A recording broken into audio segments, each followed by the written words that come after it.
Good evening, my delightful things. Welcome back, or welcome to Cavern of Secrets. I'm Kasara, the host of the channel, bringing the fun, the spooky, and the weird. I hope you all are well and ready to get into the Insidious The Red Door. I'm honestly surprised they didn't continue with the chapters theme of the others, but I kind of like that they didn't because it made it feel like this is the start of something new, I guess.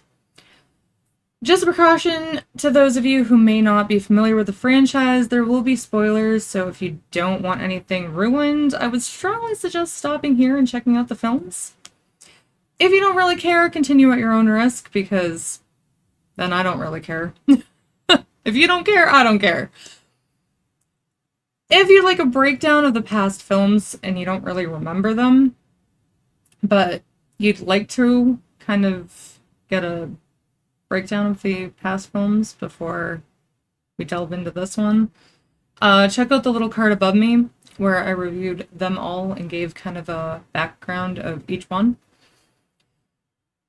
So here we go. The Red Door continues, I believe, 9 or 10 years after Chapter 2. So by the end of Chapter 2, Josh was possessed by the Bride in Black. At the end of Chapter 1, and 2 depicts how his family removed the Bride in Black and returned him to his body.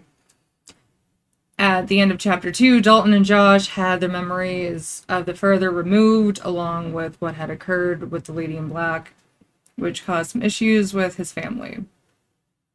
So, while Josh was possessed, he tried to kill his family, which his children, well, one of his children remember. I forget his kid's name, so forgive me. They had nightmares of it. Dalton only remembers being in a coma, because that's what they told him. Well, had him remember for the past chunk of that time period. So he didn't remember anything about the further or anything else. He just believed he was in a coma. Josh's wife, Renee, remembers and had to lie to the kids about the nightmares revolving their dad. With a strain on their marriage, Renee and Josh divorced. Dalton and Josh's relationship had also become strained. And we learn all of this during the funeral of Josh's mother. Throughout the film, Josh is trying to heal things between Dalton and him, while Dalton is starting to return to the further by astral projection, without understanding what might be waiting for him on the other side, because he doesn't remember the demon or anything else. So, through his astral projection journeys, we learn that the demon actually does possess him, and Josh ends up returning to save Dalton by returning to the further and facing the red-faced demon again and trying to shut the red door. I was honestly sad to see that things didn't work out for Josh and his family in the beginning of the film and pretty much the chunk of the movie. Granted, how the heck do you explain to your child that their father was possessed and that was why they were trying to kill you? I mean, honestly. It doesn't sound logical at all, plus to a child that isn't exactly going to make them feel better about things. They're still going to freak the hell out. If I remember correctly, before Josh found out about the further and the Bride in Black from his childhood and everything, he was a workaholic and not around much for his family. Probably what he returned to when his memories were wiped of everything they had been through.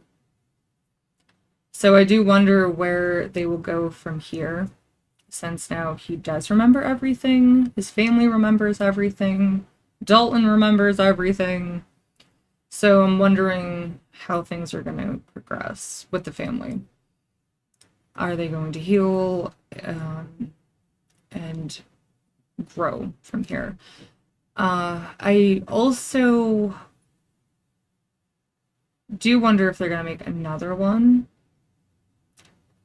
Since they did show Elise at the end and the light over the sealed door flickers back on in the further, it does seem to indicate that there will be another one.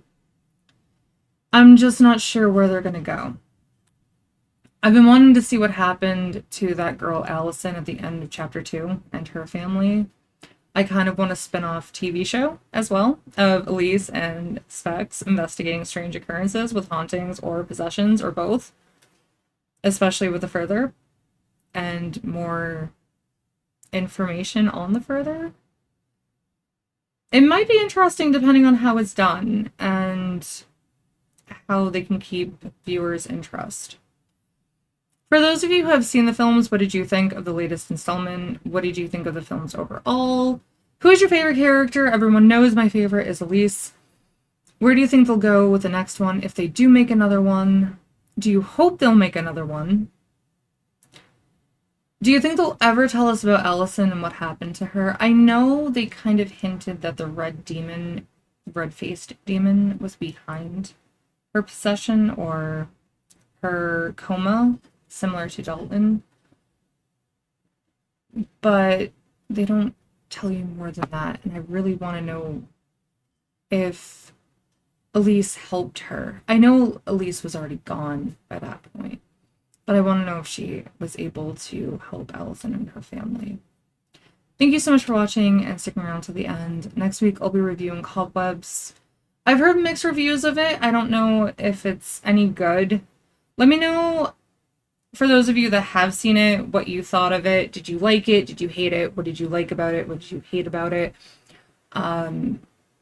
Try to keep it spoiler free if you can. If there's a movie you'd like me to watch, leave them in the comments below. Even if it's a holiday movie, I'm okay with it. Usually, I actually haven't been watching any holiday movies this time of year, which is kind of weird, to be honest. Usually I watch my typical Die Hard, Lethal Weapon, Nightmare Before Christmas, those types of movies, and for some weird reason I haven't even decorated the house. Granted, I don't really have a spot for a tree right now. My painting section kind of took over where I usually put the tree, and I can't really put a tree anywhere else because I have a little one now. By that I mean a rescue dog. Not a child. I have a rescue, and he's very playful and energetic, and I don't want him to bump into the tree and knock it over and breakables, shatter, and he could get hurt, and I really don't want that. Plus, some of the breakables are irreplaceable, so it just would not be good. The whole thing would just be a mess. So it's better to just not have one up. I'm probably just gonna have lights. That's it.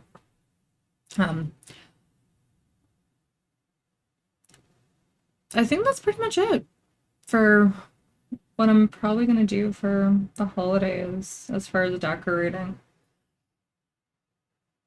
Let me know if you have any ideas of what I could possibly do for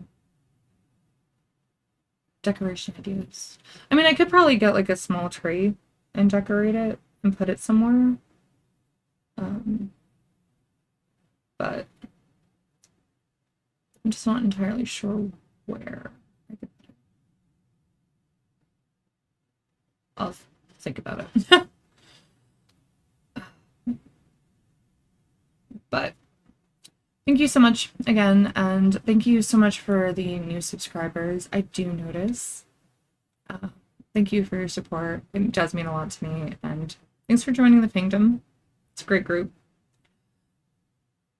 Trust me, they're really nice once you get to know them. Have a great weekend, and take care until next time. Bye, everyone.